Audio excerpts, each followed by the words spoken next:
want people to understand, you don't always have to accept a no from an attorney. You know, it's your Sixth Amendment right that you can represent yourself.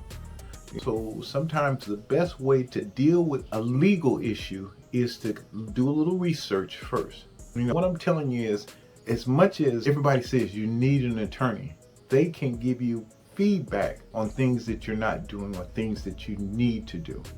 I promise it all starts making sense.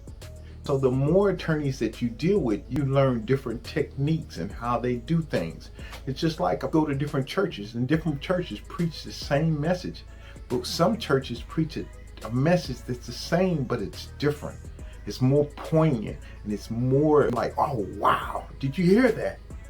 So that's what you have to be. You have to be the person to say, oh wow, where did he learn that at? So what I'm telling you is, it's better that you go out with a bang than to just let it get away. It's nothing worse than wishing that you had done something and then realize now it's too late.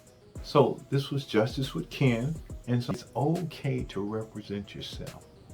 Remember, it's your Sixth Amendment right to do so. So I always want to tell you, what you didn't know yesterday, you know today. Thanks for stopping by, and I'll talk to you soon. Goodbye.